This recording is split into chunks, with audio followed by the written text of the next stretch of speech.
Assalamualaikum warahmatullahi wabarakatuh. Hari ini kita akan memulakan PDPR kita, pembelajaran di rumah kita untuk sains tingkatan 5. Jadi kita akan menggunakan buku teks sains tingkatan 5 yang telah pun diedarkan pada kamu seperti mana yang ditunjukkan pada skrin kamu. Okey, jadi bab yang akan kita belajar dalam tingkatan 5, kita tengok pendahuluan mengenai kandungan isi silibus kita pada tahun ini.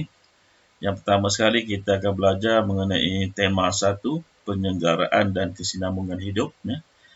Jadi bab 1 kita akan belajar mengenai mikroorganisma. Jadi kita akan lihat topik-topik di bawah mikroorganisma ni. Kita ada dunia mikroorganisma, mikroorganisma berfaedah, dan juga pencegahan dan rawatan penyakit yang disebabkan oleh mikroorganisma. Okay. Bab 2 kita akan belajar mengenai nutrisi dan teknologi makanan. Jadi, kamu boleh bacalah pada buku teks kamu atau pada skrin. Kita ada beberapa subtopik di bawah ini, daripada 2.1 sampailah 2.6. Kemudian kita akan belajar mengenai bab 3, iaitu kelestarian alam sekitar. Kita ada 3 subtopik. Kemudian untuk tema 2, kita akan bincangkan mengenai penerokaan unsur dalam alam. Jadi tema 2 akan bermula dengan bab 4, iaitu kadar tindak balas. Jadi ada 3 subtopik dalam bab ini. Kemudian bab 5, kita akan belajar mengenai sebatian karbon. Jadi kita ada 5 subtopik, daripada 5.1 sehinggalah 5.5. Dan bab 6 kita akan belajar mengenai elektrokimia. Jadi kita ada 2 subtopik sahaja untuk elektrokimia. Kemudian tema 3, tenaga dan kelestarian hidup. Kita akan belajar mengenai bab 7, itu cahaya dan optik. Kemudian bab 8, daya dan tekanan. Dan untuk tema 4, kita akan belajar mengenai penerokaan bumi dan angkasa lepas. Jadi kita ada 1 bab di bawah tema 4, iaitu bab 9, teknologi angkasa lepas. Jadi itu pendahuluan yang perlu kita tahulah mengenai silibus kita pada tahun ini. Okey, jadi buku teks yang telah pun diberikan pada kamu merupakan rujukan utama dalam sains tingkatan 5, KSSM. Jadi kamu boleh sentiasa merujuk pada buku teks ini, dan video saya untuk PDPR ini juga akan banyak menggunakan buku teks lah, sebab semua orang ada rujukan ini. Kita tengok dahulu untuk tema yang pertama, iaitu penyelenggaraan dan kesinambungan hidup.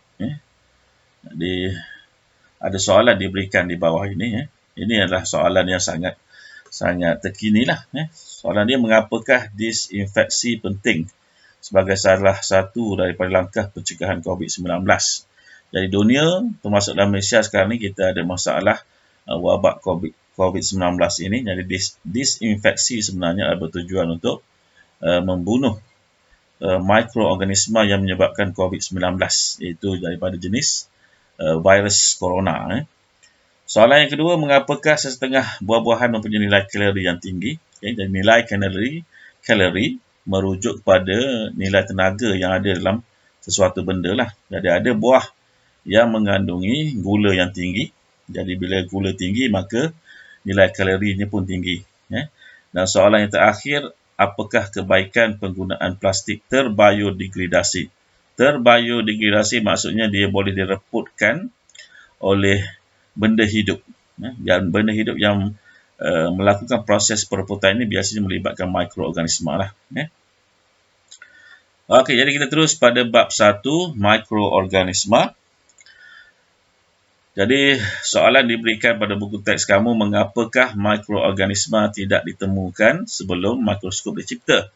Jadi kita kena faham, mikroorganisma ni merupakan satu organisma yang seni, yang sangat halus, yang tak mampu dilihat menggunakan mata kasar. Maka selepas mikroskop dicipta, barulah manusia ada teknologi untuk membesarkan imej mikroorganisma tersebut.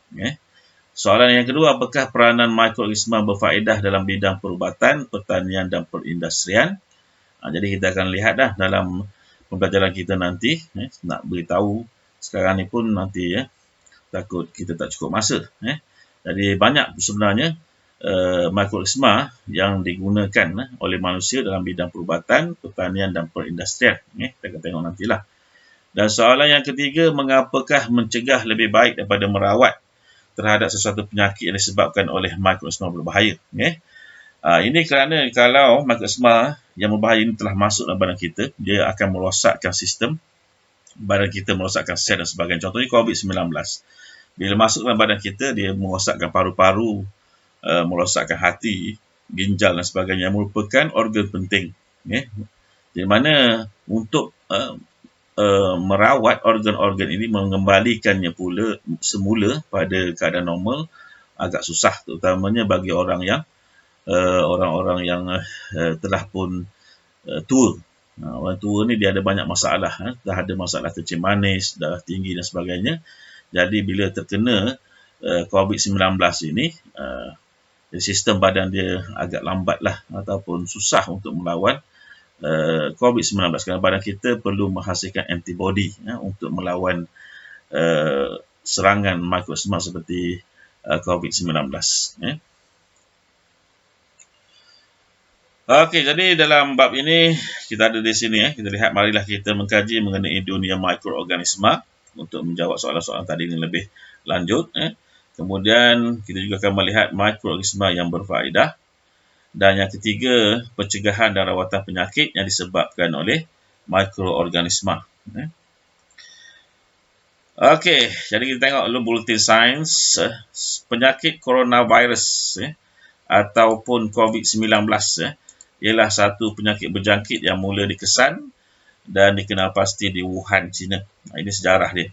Susulan penularan wabak COVID-19 secara meluas di seluruh dunia, penyakit ini telah dikategorikan sebagai pandemik. Pandemik ni maksudnya merebak dengan luas, menyerang satu kawasan yang besar, contohnya satu dunia sekarang ni, oleh Pertubuhan Kesihatan Sedunia, WHO. WHO ini adalah salah satu badan yang ada di bawah Pertubuhan Bangsa-Bangsa Bersatu. Jadi Malaysia juga merupakan ahli lah. Okey, kata kunci yang akan kita lihat di bawah bab ini ialah mikroorganisma, fungi, alga, protozoa, bakteria dan virus. Jadi ini adalah jenis-jenis mikroorganisma. Kemudian kita akan tengok konsep atau maksud flora normal, kemudian vaksin, ekoenzim, patogen, aseptik, pensterilan, antiseptik, disinfektan, antibiotik, antifungal dan juga antiviral. Jadi ini istilah-istilah yang akan kita jumpalah dalam bab pertama ini. Kita tengok dahulu dunia subtopik 1.1, dunia mikroorganisma. Jadi diberi tafsiran di sini, mikroorganisma ialah organisma seni yang tidak dapat dilihat dengan mata kasar. Jadi mikroorganisma hanya dapat dilihat dengan bantuan mikroskop. Dan dinyatakan oleh maklumat di sini, bilangan sel badan di dalam badan manusia dianggarkan lebih kurang 3.0 darab 10 kuasa 13. 3.0 darab kosong di belakangnya ada 13. Jadi kita beritahulah betapa banyaknya, juta-jutaan ataupun mungkin bilion. Dapatkah anda menganggarkan bilangan mikroorganisma dalam badan anda? Dan di sini juga kamu boleh gunakan handphone kamu untuk scan ini, untuk pergi melihat maklumat lebih lanjut lah mengenai bilangan sel badan manusia pada web yang diberikan di sini. Jadi sekarang tengok dulu konsep yang pertama, flora normal. Jadi flora normal merupakan mikroorganisma yang ditemukan pada organisma, termasuklah manusia dan haiwan, dan tidak menyebabkan penyakit. Perhatikan sebahagian flora normal pada bahagian berlainan badan manusia pada rajah 1.1. Ini boleh rujuk pada buku teks kamu untuk rajah 1.1 ni. Itu tunjukkan di sini. Yang pertama sekali disebut di sini, kita ada bahagian atas ini adalah salur mulanya pernafasan. Kita menarik udara masuk ke badan kita melalui hidung. Jadi pada bahagian atas salur pernafasan, ini antara mikroorganisma yang ada. Kita ada Staphylococcus species, kemudian kita ada Corynebacterium species, dan kita juga ada Escherichia coli. Ini merupakan jenisnya, diberikan di sini lah. Jadi bahagian atas salur pernafasan, kita ada dua jenis lah secara umumnya, Staphylococcus species dan juga Streptococcus species. Kemudian pada bahagian kulit kita ada Staphylococcus species dan juga Corynebacterium species. Dan pada bahagian usus kecil, kita ada Escherichia coli, Lactobacillus species dan juga Streptococcus. Dan juga di sini lah, ini contoh untuk Lactobacillus dan ini untuk Streptococcus. Nama belakang ini Bacillus dan juga Coccus ini merujuk kepada bentuk bakteria tersebut.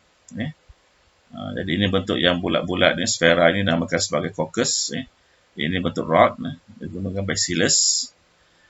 Ini pun bentuk rod sebenarnya. Dan info sains yang diberikan di sini kepada kita baca, tengok. Okey, kepentingan flora normal kepada kesihatan manusia adalah seperti yang berikut, di mana flora normal bersaing dengan patogen untuk mendapatkan nutrien dan menghalang pembentukan koloni patogen. Flora normal terdiri daripada bakteria yang mensintesiskan vitamin B12 dan juga vitamin K. Jadi vitamin ini dihasilkan oleh bakteria untuk membantu kita lah. Sebab vitamin K, B12 ini kita manusia tak boleh buat. Badan kita tak dapat menghasilkan vitamin sebenarnya. Kita bergantung kepada bekalan dari luar. Dan ada daripadanya yang dihasilkan oleh bakteria. Kemudian yang ketiga, flora normal merangsang pertumbuhan tisu badan seperti tisu kolon. Kolon ini menjadi usus terakhir kita, tempat simpanan tinja kita sebelum dikeluarkan melalui anus. Dan tisu di dalam salur pencernaan. Dan yang keempat, flora normal merangsang pembentukan antibody. Jadi antibody ini adalah sejenis protein yang dihasilkan oleh sistem pertahanan badan kita untuk melawan patogen dan juga penyakit. Patogen yang dimasukkan di sini adalah mikroorganisma yang menyebabkan masalah kepada kita. Yang tidak menyebabkan masalah pada kita tidak kita panggil sebagai patogen. Jadi kita berhenti dulu sini bahagian pertama untuk bab ini. Assalamualaikum warahmatullahi wabarakatuh.